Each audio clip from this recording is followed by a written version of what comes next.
Hello student, this is Rakesh Kumar Rai. Welcome to our channel Zoom Knowledge. Student, आज के video में हम लोग पढ़ने वाले हैं द स्ट्रगल टू सर्वाइव, यानी इसका मतलब होता है जीने का संघर्ष। तो जीने का संघर्ष, इसको पढ़ने से पहले थोड़ा सा इसका पीछे का टॉपिक को थोड़ा हम लोग देखते हैं कि पिछले टॉपिक में उन्होंने पढ़ा कि टोटल मतलब फ्रांस में टोटल जो टैक्स का बर्डन और फाइनेंशियल बर्डन सबसे ज़्यादा किस पर था। तो जो थर्ड स्टेट्स में आते थे जो लोग, जैसे आपके प्रीजेंट्स हुए, आर्टिशियंस हुए और तमाम ऐसे लैंडलेस लेबर थे, तमाम तरह के डायरेक्ट और इनडायरेक्ट टैक्सेस पर लगे हुए थे, जिससे उसका जीवन संकट में आ गया। ठीक है, और बहुत सारे चीज़ हुआ फ्रांस में, वो इसमें हम लोग पढ़ेंगे। तो ये टॉपिक ही होता है, टॉपिक का नाम है the struggle to survive 1.1 topic का नाम मतलब है। तो इसमें हम लोग देखेंगे कि इसमें क्या हुआ, यानी इस टॉपिक के अंदर क्या पढ़ना है। तो इसमें क्या स्टूडेंट देखेंगे, तो पॉपुलेशन है जो आपका फ्रांस का, वो क्या होता है कि पॉपुलेशन 23 मिलियन से बढ़कर 28 मिलियन हो जाता है। तो 23 मिलियन जो है वो 1715, यानी और पीछे अगर जाएंगे तो आपको याद होगा कि 1716 में एक टैक्स पहले पास हुआ था, उसके बाद टैक्स सबसे पहले उस समय पास हुआ था। दूसरी बार टैक्स आपका जो लुई 16 आया, तब वो टैक्स वाला पास किया गया था उसको, मतलब तीनों स्टेट्स का बैठाकर उसमें थर्ड स्टेट्स वालों ने वॉकआउट कर दिया था। 600 मेंबर्स उसके थे। तो इसमें हम देखेंगे कि 23 मिलियन थे जनसंख्या था उस समय 1715 में, और 28 मिलियन जनसंख्या हो गई 1789 में। तो आप देख रहे हैं कि जनसंख्या किस तरह से बढ़ा। जनसंख्या तो बढ़ा, लेकिन जो प्रोडक्शन था वहाँ का, जो हार्वेस्ट था, जो खेत का प्रोडक्शन था, ये सब चीज़ ज़्यादा नहीं बढ़ा। तो इसके क्या होता है इसमें, this led to a rapid increase in the demand for production food grain. तो क्या हुआ कि इसमें परिणामतः देखेंगे कि डिमांड जो है आपका, कि डिमांड फूड का बढ़ गया, क्योंकि फूड का डिमांड बढ़ा, लेकिन प्रोडक्शन ज़्यादा नहीं हुआ। इसमें अनाजों का प्रोडक्शन ज़्यादा नहीं हुआ और डिमांड बढ़ गया। तो डिमांड बढ़ गया और प्रोडक्शन नहीं होगा, तब समझ सकते हैं क्या होगा, समस्याएं पैदा होगी।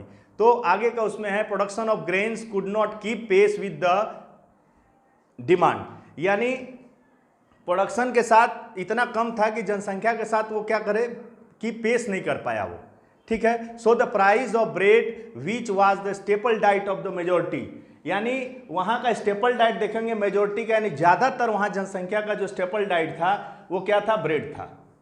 अब ब्रेड जानते ही गेहूं से बनता है, तो वो उन लोगों को वो भी नहीं मिल पा रहा था। लंबी लंबी कतारों में, लाइनों में लगे रहते थे और बेचारा उनको मिल नहीं पाता था। ठीक है, तो ये एक पॉइंट इसमें बनता है, डिक्लाइन ऑफ प्रोडक्शन, अनाजों का किस तरह से डिक्लाइन हुआ। तो फर्स्ट तो ये आप देख सकते हैं कि एक कारण तो ये है कि जनसंख्या बढ़ा, दूसरा rapid increase demand of food grain, third हुआ ब्रेड जो कि स्टेपल डाइट था मेजोरिटी का, वो नहीं मिल पा रहा था। Wages of labour did not keep pace with the rise of price, अब दाम तो बढ़ गया। अब देखिए होता क्या है कि जनसंख्या बढ़ जाएगा और प्रोडक्शन कम होगा तो दिक्कतें आएंगी, और जो अनाज वगैरह फूड ग्रेन्स मिलेगा भी तो काफ़ी हाई प्राइस हो जाता है। हाई प्राइस हो जाएगा तो जो लेबर क्लास के लोग हैं वो उसको परचेज नहीं कर पाएंगे।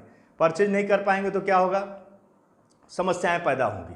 तो वही चीज़ें यहाँ पर बता रहा है कि लेबर जो एम्प्लॉय थे, बड़े बड़े जो काम किया करते थे बड़े घरों में या फिर वर्कशॉप में काम करते थे, उनका वेजेस नहीं बढ़ा, मजदूरी बढ़ा नहीं, और फूड ग्रेन्स का दाम बढ़ गया।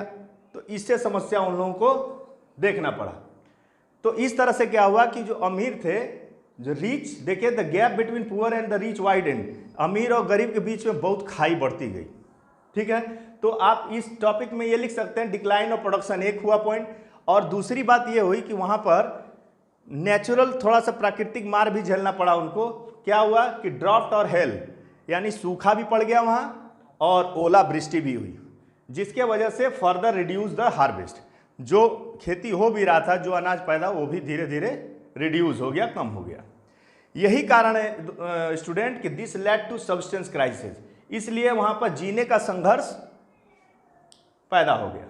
तो आइए देखते हैं इसमें क्या लिखा है। An extreme situation, subsistence crisis क्या होता है, an extreme situation where the basic means of the livelihood are endangered, यानी बेसिक मीन जो होता है, जो आधारभूत जो मेन खाने का चीज़ है जीविका के लिए, लाइवलीहुड माने जीविका के लिए, वो खतरे में आ गया, जिसके वजह से सब्सटेंस क्राइसिस वहाँ हुई।